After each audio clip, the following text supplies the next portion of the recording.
Welcome back to my channel, or welcome to my channel if you're new. My name is Kristen, this is my booktube, and in today's video, we're gonna be doing a pretty casual little birthday vlog. I did a lot of fun things on my birthday, hung out with my mom, hung out with my friend, did some book shopping, all of that stuff. So I figured I'd go ahead and just document it all so that I could turn it into a fun little weekend vlog for you. Now, unfortunately, there were quite a few plans that I had for my birthday weekend that did get literally rained out because we had some really bad storms over the weekend, but I still was able to do a couple fun things and get them on video for you all. So without further ado, we can go ahead and just jump on into the vlog portion of this video, and then we'll reconvene here for a little haul afterwards, because I'm filming this after the fact, and let me tell you, I went a little crazy at some of the bookstores, so we have quite a few books to talk about when we reconvene in a little bit. But without further ado, let's go ahead and just jump into the vlog portion of this video.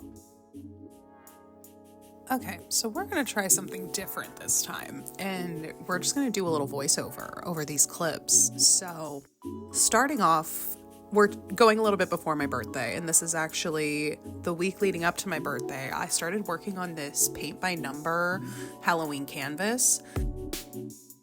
Unfortunately, I did not finish it before I ended this vlog, so you will not get to see the finished product, but I will be sure to include the rest of the painting in another vlog in the future because I am going to finish it, that's for sure. Then the day before my birthday, I went to the office wearing my "'Tis the Season to Be Creepy" Halloween sweatshirt. And I was in the office this day because we have an annual fall festival that usually falls around my birthday because my birthday is a week before Halloween. And it's generally a really fun time. There are all these booths that get set up in our office parking lot. A lot of people bring their kids to this event, so there's a lot of stuff for kids, like pumpkin decorating, adopt a pet, and a petting zoo. But there are still things for the adults as well, like these wicked good margaritas that are obviously Wicked themed. It was a green margarita with pink boba pearls in it, and I believe the boba pearls were pomegranate flavored. Then at pretty much all of our work events, they usually have a big raffle table like this, and then they sell tickets, and all of the money that was raised from the raffle sales went to the North Texas Food Bank, which I think is a really good cause. Overall, it's a very fun event. Then on my actual birthday, my mom and I went to go get our nails done. Then we decided to do a little drive around the downtown area just because in the last few years, they've started to go really hard on their Halloween decorations. Like, look at this. The tentacles coming out of this building are so cool looking. And like, it is very cool that they do all this now, but I'm a little salty that they weren't doing this when I lived here as a child. But in any case, I think it's really cute that they're doing all of this Halloween decorating now, and I really enjoy it. And then after I was done hanging out with my mom for the day, I went over to my best friend's house, and we did have plans to go to a bar that evening to celebrate my birthday, but alas, it was storming. So instead, we stayed inside and watched Hocus Pocus, because what else are you gonna do a week before Halloween? You have to watch Hocus Pocus at least once during the Halloween season, in my personal opinion. Then the next morning, my friend actually had to work early, so I went back to the square by myself and just walked around to get some better shots. Like, look at this shot of the courthouse with the jack-o'-lantern in front of it. The jack-o'-lantern is giving Halloween Town, which obviously that's what they're going for. But with the courthouse in the background, I just think it looks so pretty. Then I got a couple better shots of the businesses that have some decorations going on in the downtown area. I was there pretty early, so I was mostly trying to kill time before the local bookstore on the square, Recycled Books, Records, and CDs, opened at 9 a.m. So I did a little walk around to look at all of the decor. Then I decided to pop into my favorite local coffee shop, which is Jupiter House, and grab a bite to eat and a coffee before Recycled Books opened for the day.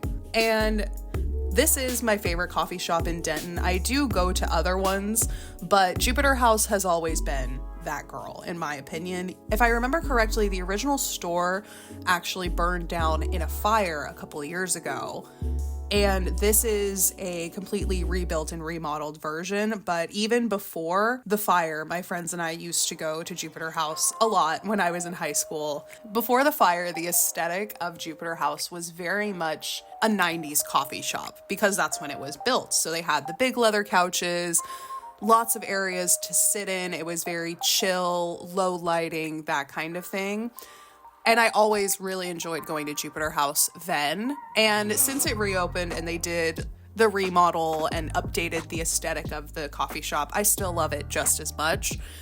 Low-key kind of wish there was still at least one big comfy couch, but that's okay. I understand that that's not the direction they wanted to go in this time, but I personally do miss the old leather couches of the old Jupiter House, but still my favorite coffee shop in Denton. They have really yummy food options. I ended up getting a cinnamon raisin bagel with a maple pecan smear, which I am still thinking about that bagel like 2 weeks later. So if that tells you anything about how good that combination is, it's so good. And then I just got a basic vanilla latte because I wasn't trying to be adventurous on that front. So yeah, if you ever find yourself in Denton, I recommend going to Jupiter House on the square. It is my favorite coffee shop and it is a couple doors down from my favorite used bookstore as well. So double whammy there. Then after I finished my little breakfast at Jupiter House, I did a bit more walking around because I still had about 10 minutes before Recycled Books opened for the day. And it looks like they're having a little fair or carnival or something in this area that I was not aware of happening before, but they had this whole street shut down for it. So something's definitely going on there.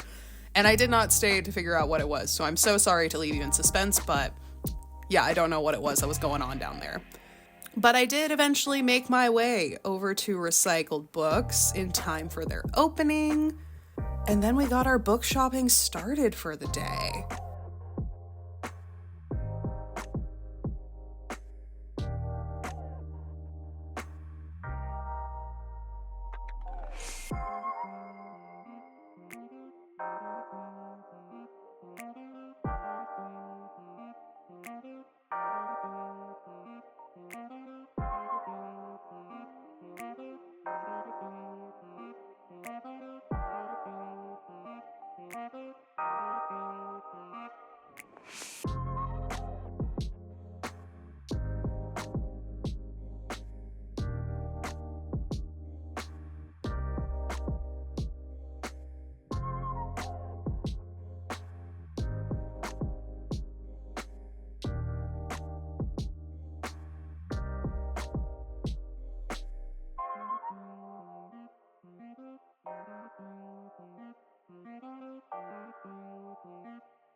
And that was pretty much all I did on my actual birthday. The rest of these clips are from, I believe, the weekend of my birthday because I was planning on doing other things. So I started filming the stuff I was doing at home. But then it turned out that I did not end up doing any of the plans that I had for the weekend. The weather was just too severe, so I didn't end up being able to do any of the things that I wanted to do over the weekend. But nonetheless, I still had a pretty chill weekend. For the most part. It gave me more time to work on my little ghosts that I was crocheting for my workbook club. If you watched my last video, you would have seen me make all of the little ghost bodies. So now this is just me attaching all of the little books and arms to the ghosts for the book club. So this is definitely the most tedious part of doing these little crochet ghosts.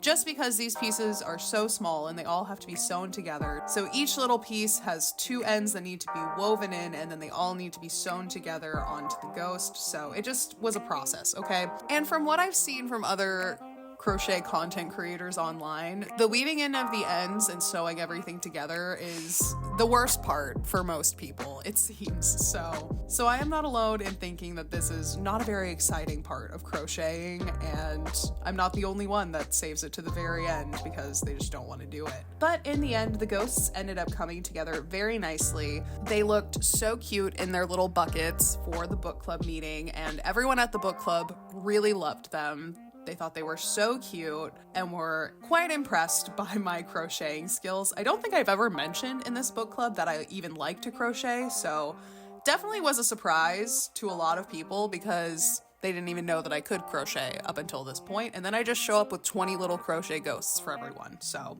it made for an interesting time for all, it seems. As far as the book club itself goes, this meeting was so fun. We had probably the most people that we've ever had attending one of our book club meetings, so that was exciting in itself. I made 20 ghosts, fully expecting to have like 5 or so left over, and I think I only ended up with one extra one at the end of it all that I gave to one of my coworkers. So all in all, a great turnout for the event, and everyone really enjoyed the book. We had some really great conversation about Kill for Me, Kill for You, and we actually ended up running over on time. I book our meetings for 1 hour. Usually we're done with about like 10 or 15 minutes to spare, but this time we ended up going like 8 minutes over because we were just chatting so much and having a great time. So I'm very happy with how this book club ended up going. Everyone enjoyed their little gifts, the little trick-or-treating that we did. Everyone enjoyed the stuff I made. Other people put in a lot of effort to some of the gifts that they had as well. And some didn't, which is totally fine. Like, there was no expectation for people to bring anything really at all or put a lot of effort into it. I'm just an extra person, so I went a little above the expectation for this little endeavor, but that's just who I am, you know? And here is a final shot of my little ghost that I decided to display in my cube with the rest of my Halloween decor, but I think he fits in very nicely and looks adorable on this shelf. Alrighty friends, we have made it to the book haul portion of this video, everyone's favorite part, so let's go ahead and jump into talking about all of the books and things that I bought for myself on my birthday. So first things first, I did order some books online for my birthday, and I do want to go ahead and share those as well. So I purchased a copy of Stephen Fry's retelling of the Odyssey. I have once again gotten really into Greek mythology, Greek retellings. So when I saw Barnes & Noble not only had copies of Stephen Fry's retelling of the Odyssey, but also signed copies, I had to pick one up. So I'm gonna go ahead and count this in my book haul for my birthday because I did in fact purchase this for my birthday and it did arrive on my birthday. So we're counting this one. And then to get to free shipping, I also bought a copy of Sunrise on the Reaping. I did start reading this book over the summer, but I got very overwhelmed with all of the information that was being thrown at me, and I really just felt like I needed to have a physical book just because I feel like having the words on the page and like physically reading them will help me absorb the information better and maybe not overwhelm me as much. I don't know. I just remembered I got like an hour into this audiobook and I was overwhelmed with all of the connections that were already being made before anything really happens in the book, like before the games even start or anything like that. So now that I have this book, hopefully it will be easier for me to read Sunrise on the Reaping, because I was really enjoying it. I just felt really overwhelmed with the amount of connections and details that were in the book, and just felt like it was coming at me a little too fast. So hoping that having the physical book and being able to take it a little slower will help me actually get through reading this book. So those are the only two things that I bought from Barnes & Noble. And then I also made a trip to Recycled Books in Denton, and they got me good there, okay? I bought a lot of stuff. So let's go ahead and just start with the things that I got from Recycled Books that were not in fact books. And the first thing I picked up when I walked in was this t-shirt. I just really enjoyed the art on it, and I really love wearing their shirts around. They also have a policy where if you wear a piece of their merch into the store while you're shopping, you get like a little 10% discount. So the more t-shirts from them that I have in my wardrobe, the more likely I am to actually wear one when I go shopping. Did not wear one on my birthday though, because I did forget to put one on because I wasn't really planning on going to Recycled. So I did not pack one of their t-shirts to wear. But I think the guy still gave me a discount anyways. It was $10 less at the register than the math I did in my head, unless I'm just bad at math, which could very well be possible. But I like to think that he gave me a little discount for my birthday, because I'm pretty sure I did tell him it was my birthday. And I think I did say something about how like I own a bunch of your shirts. I forgot to wear one today. So I think he gave me a discount anyways. But in general, if you wear one of their t-shirts to the store, you do get like a 10% discount. And then I did pick up one record at Recycled Books Records and CDs, and it was this Elton John album that was only $8. It's from 1973, and it has a couple of his like bigger hits on it too. So thought I'd go ahead and grab that since it was only like $8, and I already have some Elton John in my collection. I know I have one of his greatest hits albums, and then I also have the Honky Chateau. So this one will be in good company. I saw this for $8, and the quality of the record looked good, so decided to go ahead and pick that up and add it to my vinyl collection. And now we can get into the big stack of books that I got from Recycled, and we'll just start from the top and work our way down. So I got two Agatha Christie mass market paperbacks from Recycled. I got this copy of And Then There Were None, and then this one of Murder at the Vicarage. Did own a copy of And Then There Were None before. I had one of the modern paperbacks from probably Barnes & Noble, but I did not have one of the paperbacks that matches the aesthetic of the more vintage paperbacks that I have. This one is from the 90s, which is a little later than what I generally like to collect. I really like the mass market paperbacks from the 60s to like the 80s, but this was still published by Berkeley Mystery. So aesthetically it does match the other ones on my shelf, even though it is a bit later in the publishing cycle, I guess, than the other ones that I have. And even though I did own a more modern version of this paperback, I did end up giving it away to someone else who had not read it before. So I no longer have that book because I was making room for finding a older paperback, and I finally found one to add to my collection. So I was very happy about this find in particular, and then I also just wanted to pick up this one as well because I don't believe that I own it, and anytime that I see an Agatha Christie book out in the wild that I don't own, I like to pick them up so that I can expand my collection.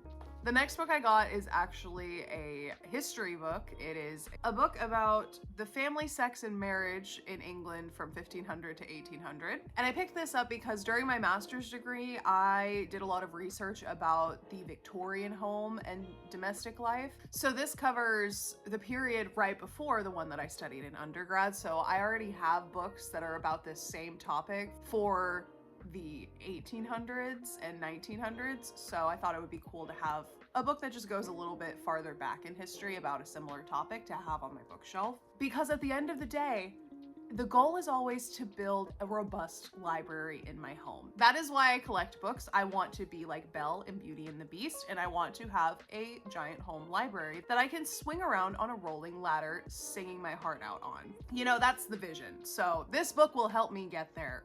But yeah, I just thought it was interesting and kind of aligned with some of the research that I've done in the past, so it's obviously a topic that I'm interested in. And because it's a used bookstore, this book was only $5, so pretty easy for me to just toss it in my basket. I say in my basket, but I didn't have a basket, so in my overcrowded arms while I'm shopping around recycled books. So yeah, this is the only nonfiction book that I picked up on my birthday, but an interesting one to add to my collection nonetheless. Then I think I've mentioned in the past that Recycled Books has a lot of these really pretty classics from Paper Mill Press. I don't know why they have so many of them, but over the last like 2 or so years, they've had a ton of show up in the store, and they've gotten me pretty bad several times. I already have 4 of them on my shelf already, and they are these 4. I have The Phantom of the Opera, Frankenstein, The Hunchback of Notre Dame, and Anna Karenina. But they got me good once again because they had even more classics than they did the last time I was there, so I really could not help myself, especially because it was my birthday, so it's hard for me to not treat myself on my birthday. But you know, my thought process is there are far worse things that I could spend my money on my birthday than books. So all in all, I feel like there are worse things that I could spend my money on, and spending $100 on some books for my birthday, it's not that bad in the grand scheme of things. So the first book that I picked up in the classics section was this copy of Jane Eyre, which I do believe I have a copy of, don't I? Which I do already own a Barnes & Noble paperback copy of Jane Eyre, but like I said, these covers are just so pretty, and they were only $9 a piece, so I decided to pick this one up. And there are a couple other ones that I do already own other paperbacks of, but I just couldn't say no to these covers, especially the idea of just having a matching set of these classics on my bookshelf. It just got me. I'm a sucker for matching classics. That's why I have all my Penguin ones together. I have all my Barnes & Noble ones together, all my Signet classics. I just like the aesthetic of the uniformity of those mass market paperbacks like that. And this is a similar thing, but in like a semi-hard cover, so always gonna be into that. But yes, I got this copy of Jane Eyre, which I've already read Jane Eyre, but never hurts to have a new copy of it. And then where they really got me was the fact that they had a lot of Jane Austen novels in this collection, and I don't really own any of these books already, so that's why they got me real bad with these ones. But I got Northanger Abbey, Emma, Persuasion, Sense and Sensibility, and of course, Pride and Prejudice. I haven't read all of these books. Actually, I've only read Pride and Prejudice. I don't think I've read any of the other ones. So we need to change that at some point, but now at least I own them so that I can pick them up whenever I want to. I just thought these covers were so beautiful. I love the metallic foil on the front. I just love how they're such unique covers, but because Recycled Books has so many from the same publisher, I can effectively get a full set of these classics for literally half the price. Like on the back it says that they're supposed to be $18 and I got them for $9 each, so it's literally half the price. I just really enjoy how these look aesthetically on my bookshelf, so I will probably be buying more of them if and when I return to Recycled Books, but I had to draw the line somewhere, and it was getting to a point where I could no longer carry more books, and that was my limit. So yeah, those are the Jane Austen books that I got. And then I have 2 more just random one-off books that I picked up. I got this copy of The Picture of Dorian Gray, which once again, I do already own a copy of this, but this cover is just so cool. And that's one of the things with The Picture of Dorian Gray in general. There are some really cool covers for it. Yeah, and like this is the one that I already own, and there's nothing wrong with it, but like this cover I just think is so much cooler looking than this one. So went ahead and just purchased another copy. And then the last book that I picked up at Recycled in this same paper mill press style was The Strange Case of Dr. Jekyll and Mr. Hyde. And I think that this is my favorite cover that I saw of the paper mill press books that I was looking at. Like, just look at that. It looks so cool. This is like the coolest cover for Jekyll and Hyde that I've ever seen. And this is another one that I have already read, that I do already own, but this cover was just so cool. I couldn't pass it up. So I had to add it to my collection as well. And that is it for the books that I got, but I did also make a trip over to Michael's with my mom on my birthday, and I did buy some yarn because they were having a buy one, get one 50% off sale. And I wanted to get some more like plush kind of yarn to do like some stuffed animals and things like that with. I have a lot of crocheting to do for Christmas presents, so decided to take advantage of the sale to get some yarn to be able to work on those projects. And so I ended up getting 4 skeins of this loops and threads skinny chenille yarn. I have used this style of yarn before, but I didn't have any of these colors, so I wanted to get some color variety for the presents that I'm going to be making in the coming months. So I got this like minty green color, I got this lilac color, this light blue, and this gray. I thought these would be some good colors to choose from, especially since these were on sale, buy one, get one 50% off. I wanted to get a couple so that I had some in my stash. And I do also already have like a solid peach color. And then I have blue and pink shades that are not solid like this. They kind of like have a bit of a color change to them, to like darker pink and darker blue. So that is pretty much it for my little birthday haul and my little birthday vlog. I hope you guys enjoyed coming along with me for my little birthday celebration and going book shopping with me. It's like, I definitely spent a lot of money. Well, a lot of money for me. I don't normally go on like shopping sprees and stuff, but I spent like probably around $150 on just gifts for myself, basically, on my birthday. I did have the discount at Recycled Books, and then I had a $10 off coupon for Michael's, so I did get a pretty good deal on all the stuff that I got, but I still did buy a lot of stuff. But hey, it's my birthday, I'm allowed to do that. So yeah, I hope you guys enjoyed this video. If you did, go ahead and leave a like down below. Let me know. You should also subscribe while you're down there so you know when I upload new bookish content. And yeah, I hope you guys are having a wonderful day wherever you are in the world, and I will see you in the next video. Bye!